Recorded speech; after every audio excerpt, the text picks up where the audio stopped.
Hello guys, welcome back to my YouTube channel. मैं जैन पाकिस्तान से, मैं आसिफ इंडिया से। आज हम रिएक्शन करने वाले हैं पीरे कामिल का नेक्स्ट पार्ट करने वाले हैं। पिछला पार्ट किया था तो बहुत अच्छा रिस्पांस आया, आप लोगों ने बहुत रिक्वेस्ट किया कि इसके भाई पूरे पार्ट्स पे करो। 1 घंटे की वीडियो है तो हमने थोड़ा करके करेंगे। कल हम बहुत लेट हो गए थे रात को, तो हमने सिर्फ जो है ना एक ही इमामा और उसका किया था जुवेरिया का एंड किया था। अब हम उसका भी सस्पेंस छोड़ दिया था, मतलब सस्पेंस तो 7 मिनट की थोड़ी सी नॉवेल लिखी थी हम लोगों ने 7 मिनट का किया। मुझे लगा ये खत्म हो गया, मगर वही सस्पेंस था। लेकिन हम लोग मुझे लगा देखते मैं कि खत्म हो गया, मगर वो खत्म नहीं हुआ था। फिर मैंने गौर किया कि भाई ये खत्म नहीं हुआ, अब इसके आगे भी होगा। ये आगे इसकी पूरी स्टोरी है। अभी हम इसको पूरा देखेंगे, पूरा तो खैर नहीं कर सकते, जितना हमसे हो सका आज भी बनाएंगे। तो आप लोग हमारी इस वीडियो को लाजमी एंड तक देखें और हमें कमेंट करके बताना कि हमारा रिएक्शन आपको कैसा लगा। तो चले चलते हैं वीडियो की तरफ। अगर आप हमारे चैनल पे नए हैं तो चैनल को सब्सक्राइब कर लें और लाइक करना बिल्कुल ना भूलें। लाइक भी क्या करें भाई आप। और तो चले चलते हैं वीडियो की तरफ अगले पार्ट के ऊपर। मुइज का इस वक्त मुइज का शुरू होगा। मुइज हलक के बल चिल्लाता हुआ दर्द से दोहरा हो गया। उसके दोनों हाथ अपने पेट पर थे। उसके सामने खड़े 12 साला लड़के ने अपनी फटी हुई टी शर्ट की आस्तीन से अपनी नाक से बहता खून साफ किया और हाथ में पकड़े हुए टेनिस रैकेट को एक बार फिर पूरी कुव्वत से मुइज की टांग पर दे मारा। मुइज के हलक से एक बार फिर चीख निकली और वो इस बार सीधा हो गया। कुछ बेयकीनी के आलम में उसने खुद से 2 साल छोटे भाई को देखा, जो अब बगैर किसी लिहाज और मुरव्वत के उसे इस रैकेट से पीट रहा था, जो मुइज कुछ देर पहले उसे पीटने के लिए लेकर आया था। इस हफ्ते में उन दोनों के दरमियान होने वाला ये तीसरा झगड़ा था और तीनों बार झगड़ा शुरू करने वाला उसका छोटा भाई था। मुइज और उसके ताल्लुकात हमेशा ही नाखुशगवार रहे थे।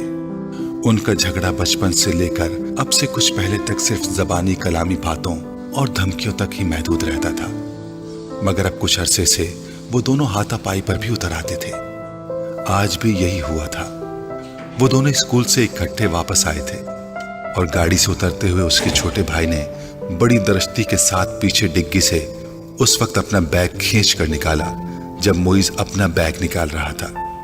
बैग खींचते हुए मुइज के हाथ को बुरी तरह रगड़ आई। मुइज बुरी तरह तिल मिलाया। तुम अंधे हो चुके हो? वो इत्मीनान से अपना बैग उठाए बेनियाजी से अंदर जा रहा था।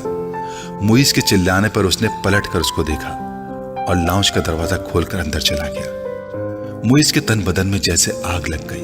वो तेज कदमों से उसके पीछे अंदर चला गया। अगर दोबारा तुमने ऐसी हरकत की तो मैं तुम्हारा हाथ तोड़ दूंगा।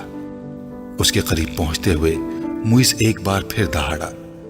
उसने बैग कंधे से उतार कर नीचे रख दिया और दोनों हाथ कमर पर रखकर खड़ा हो गया।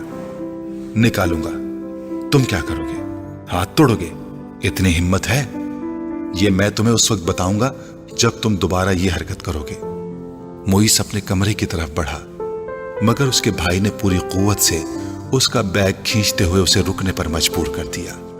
नहीं, तुम मुझे अभी बताओ। उसने मुइज का बैग उठाकर दूर फेंक दिया। मुइज का चेहरा सुर्ख हो गया। उसने जमीन पर पड़ा हुआ अपने भाई का बैग उठाकर दूर उछाल दिया। एक लम्हे के इंतजार किए बगैर उसके भाई ने पूरी कुव्वत से मुइज की टांग पर ठोकर मार दी। जवाबन उसने पूरी कुव्वत से छोटे भाई के मुंह पर मुक्का मारा, जो उसकी नाक पर लगा। अगले ही लम्हे उसकी नाक से खून टपकने लगा। इतने शदीद हमले के बावजूद उसके हलक से कोई आवाज नहीं निकली थी। उसने मुइज की टाई खींचते हुए उसका गला दबाने की कोशिश की। मुइज ने जवाबन उसकी शर्ट को कॉलर से खींचा। उसे शर्ट के फटने की आवाज आई। उसने पूरी कुव्वत से अपने छोटे भाई के पेट में मुक्का मारा। उसके भाई के हाथ से उसकी टाई निकल गई। ठहरो, मैं तुम्हें अब तुम्हारा हाथ तोड़कर दिखाता हूं। मुइज ने उसे गालियां देते हुए लाउंज के कोने में पड़े हुए एक रैकेट को उठा लिया। अपने छोटे भाई को मारने की कोशिश की, मगर अगले ही लम्हे रैकेट उसके भाई के हाथ में था। उसने पूरी कुव्वत से घुमाकर इतनी बर्क रफ्तारी के साथ उस रैकेट को मुइज के पेट पर मारा कि वो संभल या खुद को बचा भी ना सका। उसने यके बाद दीगरे उसकी कमर और टांग पर रैकेट बरसा दिए। अंदर से उन दोनों का बड़ा भाई इश्तिआल के आलम में बाहर लाउंज में आ गया। क्या तकलीफ है तुम दोनों को? घर में आते ही हंगामा शुरू कर देते हो।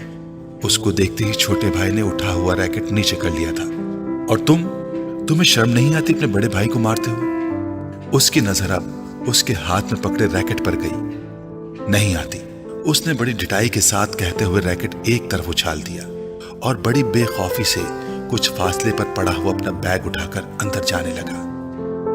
मुइज ने बुलंद आवाज में सीढ़ियां चढ़ते हुए अपने छोटे भाई से कहा, तुमको इसका खमियाजा भुगतना पड़ेगा। वो अभी तक अपनी टांग सहला रहा था। Sure, why not? एक अजीब सी मुस्कुराहट के साथ सीढ़ियों के आखिरी सिरे पर रुककर उसने मुइज से कहा, अगली बार तुम बैट लेकर आना। टेनिस रैकेट से कुछ मजा नहीं आया, तुम्हारी कोई हड्डी नहीं टूटी। मुइज को इश्तियाल आ गया, तुम अपनी नाक संभालो, वो यकीनन टूट गई होगी। मुइज गुस्से के आलम में सीढ़ियों को देखता रहा जहां कुछ देर पहले वो खड़ा था। मिसेस समांथा रिचर्ड्स ने दूसरी रॉ में खिड़की के साथ पहली कुर्सी पर बैठे हुए उस लड़के को चौथी बार घूरा। वो उस वक्त भी बड़ी बेनियाजी से खिड़की से बाहर देखने में मसरूफ था। वक्तन फवक्तन वो बाहर से नजरें हटाता। ये मुइज की जो है ना स्टोरी खत्म हो गई है। मुइज का जो किरदार दिखाया गया है कि वो बड़ा भाई और उसका छोटा उसके भाई, 3 भाई होते हैं। 3 भाई हैं। सबसे बड़ा भाई और मुइज दूसरे नंबर पे और एक छोटा भाई है। तो छोटा भाई और मुइज इतना दोनों का गुस्से वाला जवाब है, भाई। वो इतना गुस्से वाला है कि इन दोनों की आपस में बनती ही नहीं है। बिल्कुल वो नहीं बनती। कोई भी बात हो, लड़ाई होती है, वो छोटा भाई उसको मारता है, उल्टा मारता है। वो उसका बड़ा भाई आके समझा रहा था ना भाई कि तुम्हें तुम हर शर्म वक्त नहीं आती, बड़े भाई को मारते रहते बड़े हो। भाई को मारते हुए। लेकिन यार ये हम ऐसे लग रहा है जैसे हम लोग वहां पे मौजूद है और ये सीन अपनी आंखों से देख रहे हैं। तो अभी आगे देखिए, उसके बाद अभी- बताते हैं एक हाँ, साथ। आगे वाला देखते हैं। आगे वाला किसका है? साथ है जोनाथन, मिसेस जोनाथन, ऐसे कुछ नाम है। चलने क्या अभी आएंगे समझ। एक नजर मिसेस समांथा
देख रहा था।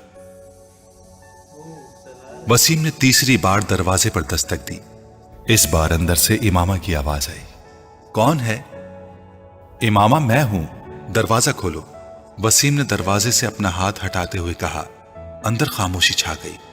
कुछ देर बाद दरवाजे का लॉक खुलने की आवाज सुनाई दी। वसीम ने दरवाजे के हैंडल को घुमाकर दरवाजा खोल दिया। इमामा उसकी जानिब पुश्त किए अपने बेड की तरफ बढ़ी। तुम्हें इस वक्त क्या काम आन पड़ा है मुझसे? आखिर तुमने इतनी जल्दी दरवाजा क्यों बंद कर लिया था? अभी तो 10 बजे हैं। वसीम कमरे में दाखिल होते हुए बोला। बस नींद आ रही थी मुझे। वो बेड पर बैठ गई। वसीम उसका चेहरा देखकर चौंक गया। तुम रो रही थी? बेख्तियार उसके मुंह से निकला। इमामा की आंखें सुर्ख और सूजी हुई थीं और वो उससे नजरें चुराने की कोशिश कर रही थी। नहीं, रो नहीं रही थी, बस सर में कुछ दर्द हो रहा था। इमामा ने मुस्कुराने की कोशिश की। वसीम ने उसके पास बैठते हुए उसका हाथ पकड़कर टेम्परेचर चेक करने की कोशिश की। कहीं बुखार तो नहीं है? उसने कुछ तशवीश भरे अंदाज में कहा और फिर हाथ छोड़ दिया। बुखार तो नहीं है। तो फिर तुम कोई टैबलेट ले लेती? मैं ले चुकी। अच्छा, तुम सो जाओ, मैं बातें करने आया था। मगर अब इस हालत में क्या बातें करूंगा तुमसे? वसीम ने कदम बाहर की तरफ बढ़ाते हुए कहा। इमामा ने उसे रोकने की कोशिश नहीं की। वो खुद भी उठकर उसके पीछे गई और वसीम के बाहर निकलते ही उसने दरवाजे को फिर लॉक कर लिया। बेड पर औंधे मुंह लेटकर उसने तकिए में मुंह छुपा लिया। वो एक बार यार क्या ये रोंगटे खड़े करने वाले इसमें यार वो लाइनें हैं। तो ये जो यार ये साला बहुत भाई जबरदस्त नॉवल रिचर्ड समाधान रिचर्ड है। समाधान रिचर्ड जो भी है भाई, समाधान रिचर्ड ये क्लास में पढ़ा रही होती है सारे बच्चा बच्चों को, बार-बार बाहर देख और भाई रहा है। वो बाहर देख रहा है और टीचर समझ रही है कि भाई वो साधारण नाम है उसका। हाँ, सलार, वही वो सलार। टीचर समझ रही है कि इसको कोई पढ़ाई नहीं कर रहा, वो उसको सारा वो कुछ देख रहा मालूम है। हाँ, वो सब आया और आते साथ 2 आधे के मिनट साथ और ड्राइंग 57 सेकंड में बना के चले यार, गए। वो मैडम ने 10 मिनट लिए। हाँ, और उसने पूरी परफेक्ट ड्राइंग बनाई और एक भी गलती नहीं ढूंढ पाया। मैं आपको कहा था ना, एक मैंने जो हम लोगों ने नेक्स्ट इसके पहले जो एक रिएक्शन किया है, तो मैंने बताया था कि भाई ये जो नावल लिखा हुआ है ना, इस पे आप अगर जबरदस्त लिखी हुई, इस पे आप वीडियो भी बना सकते हैं, वीडियो बना सकते हैं, और ये एक्चुअल में मैं साबित कर दूंगा। बन सकती है। एक वीडियो बनी हुई है, यही वाली भी वीडियो पे बनी हुई है। एक सर पढ़ा रहा होता है, ठीक है, और उसके बाद एक स्टूडेंट जो है ना सोया होता है। हाँ, एक उसमें चश्मा लगाया हुआ होता है, वो सोया हुआ होता है। सर धड़ा डायग्राम बनाया जाता है, ठीक है, और ये सोया हुआ होता है। उसको फेंक के मारता है डस्टर। अच्छा, मालूम है, उसके मुंह पे पूरा डस्टर लग जाता है, उठता है तो उसके बाद जो है ना डस्टर लग जाता है मुंह पे, और उसके बाद वो उठता है। मतलब मैं क्या बताया, तो देखो बता के देखो, वो जाता है तो सॉल्यूशन सॉल्व करता है, फिर आके फिर बस सो जाता है। ऐसा लोग दिखते रह जाता। अरे यार ये क्या करके चला गया, सेम बात हुआ है। सारा डायग्राम में जैसे ये सलाह किया है। बहुत जबरदस्त है यार। ये वही है ना, मूवी भी बन जाती है, नॉवेल बन जाता है, और ये लिखा भी इतना प्यारा है कि समझो एक वर्ड लिखा हुआ है पूरा, कि जो ऐसे लग रहा है जैसे बंदा आप रियल बैठ के आप वहाँ पे इमेजिन कर रहे हो कि आपने वही चीज देखी है। हम लोग ये सुन रहे थे ना, तो हमें यही लग रहा था कि हम वहाँ पे बैठे हुए हैं और ये चीज अपनी आंखों से देख रहे हैं। इतना जबरदस्त लिखा हुआ था, इतने जबरदस्त ये बयान कर रहे हैं। इनका नाम क्या है अब मुझे नहीं पता जो बयान कर रहे हैं, लेकिन इन्होंने इतने खूबसूरती से लिखा है, तो भाई उमैरा अहमद ने लिखा हुआ उमैरा अहमद ने है। लेकिन जो ये पढ़ रहा है, इनका नाम खैर नहीं मुझे पता, लेकिन इन्होंने भी बहुत जबरदस्त उस अंदाज में इसको बताया कि हम लोग खुद इसमें खो रहे हैं। बोलने का तरीका मालूम है कि कैसे बोलना होता है, और जबरदस्त है। राइटिंग वगैरह तो बहुत आउट क्लास है। अभी हम इसके बाकी पार्ट भी करेंगे, तो आपने बाकी पार्ट के लिए भी वेट करना है। तो ये था हमारा आज का रिएक्शन वीडियो। आपको कैसा लगा आपने कमेंट करके लाजमी बताना। वीडियो को लाइक करें, चैनल को सब्सक्राइब करें, बेल आइकन दबाना बिल्कुल ना भूलें। वीडियो पसंद आए तो अपने फ्रेंड फैमिली के साथ जरूर शेयर करें। ये तो चीज शेयर करने वाली है। तो मिलते हैं हम अपनी नेक्स्ट वीडियो में, तब तक के लिए अल्लाह हाफिज।